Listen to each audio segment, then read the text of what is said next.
Assalamualaikum warahmatullahi wabarakatuh. Hamdan wa syukran lillahi amma ba'd. Pada kali ini kita akan membahas tentang materi sholat berjamaah, yaitu makna, hukum, dan hikmahnya. Sebelumnya kita telah membahas tentang kewajiban sholat fardu 5 waktu. Jadi sholat fardu 5 waktu itu bisa kita lakukan dengan sholat berjamaah agar mendapatkan keutamaan yang lebih banyak daripada kita lakukan dengan sholat sendirian. Kemudian pengertian. Istilah sholat itu bisa dilakukan dengan dua cara. Yang pertama, as-shalatul munfaridah, yaitu pelaksanaan sholat yang dilakukan seorang diri atau sholat sendirian. Kemudian as-shalatul jamaah, yaitu pelaksanaan sholat yang melibatkan dua orang atau lebih sebagai satu kesatuan. Satu orang berperan sebagai imam dan yang lainnya berperan sebagai makmum. Nah, itulah pengertian daripada sholat berjamaah. Kemudian jumlah minimal sholat berjamaah. Ketika kita melakukan sholat berjamaah daripada keparduan sholat 5 waktu, maka itu paling sedikit yaitu dari 2 orang. Yang satu sebagai imam dan lainnya sebagai makmum. Meskipun salah satunya adalah anak kecil, meskipun misalnya makmumnya adalah anak kecil. Adapun sholat berjamaah yang dilaksanakan dalam sholat Jumat, maka minimal itu dilaksanakan oleh 40 orang. Adapun dasar hukum dari pelaksanaan sholat berjamaah, yang pertama dari Al-Quran, yaitu surah An-Nisa ayat 102, yang artinya, dan apabila kamu berada di tengah-tengah mereka, sahabatmu, lalu kamu hendak mendirikan sholat bersama-sama mereka. Kemudian dari hadis Nabi yang diriwayatkan oleh semua imam hadis kecuali oleh Imam An-Nasai dan Abu Daud yang berbunyi, salatul jamaah tafdulu salatil fadli bisabai wa isyrina darajah. Yang artinya salat berjamaah itu lebih utama 27 derajat daripada salat sendirian. Itulah daripada dasar hukum keutamaan daripada melaksanakan salat berjamaah.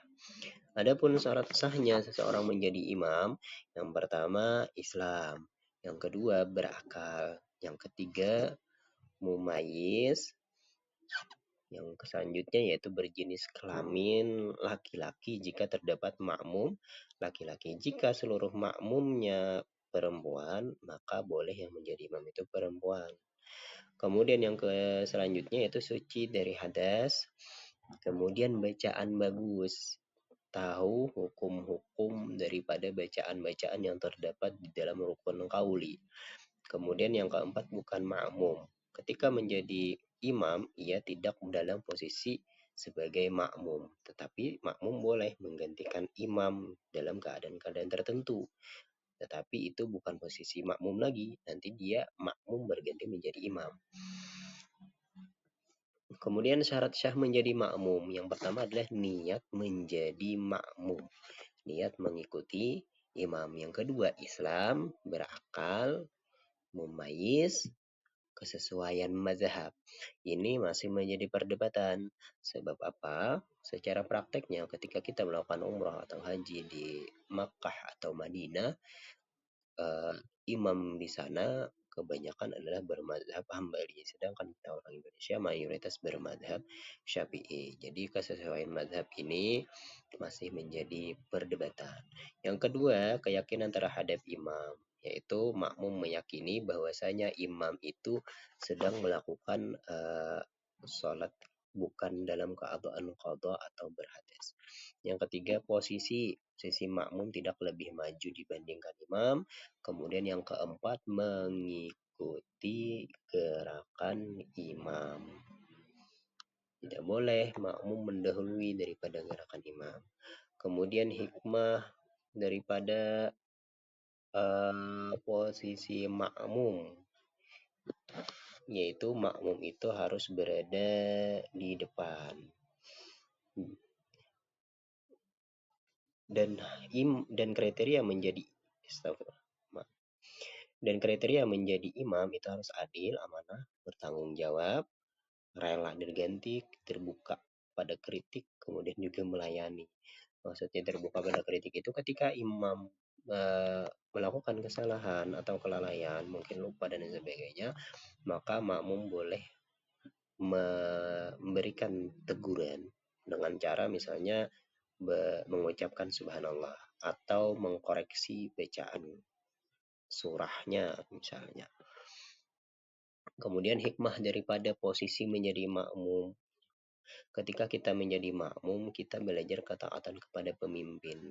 Sebab ketika kita menjadi makmum, kita tidak boleh mendahului bahkan satu rukun pun daripada gerakan yang dilakukan imam.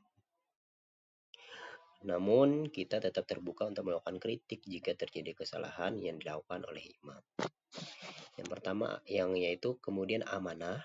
Posisi sebagai masyarakat atau warga negara juga merupakan amanah Allah yang harus dijaga. Ini korelasinya dalam kehidupan kita ya, posisi sebagai makmum.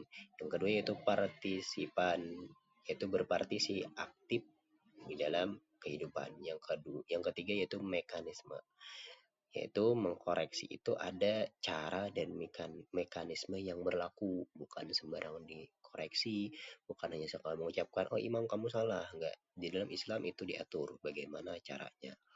Jadi kesimpulannya terkait materi ini, bahwasanya salat berjamaah itu bukan hanya sekedar ritual ibadah. Salat berjamaah itu mengajarkan nilai-nilai spiritual, nilai-nilai sosial ketika kita berinteraksi dengan banyak orang di dalam salat berjamaah kita. Kemudian kepemimpinan dan keadilan dan juga persatuan yang penting di dalam kehidupan bermasyarakat dan bernegara. Demikian materi tentang keutamaan sholat berjamaah. Mudah-mudahan kita bisa melaksanakan sholat berjamaah di dalam sholat-sholat kita di setiap harinya. Wallahul muwaffiq ila aqwamit thoriq. Wassalamualaikum warahmatullahi wabarakatuh.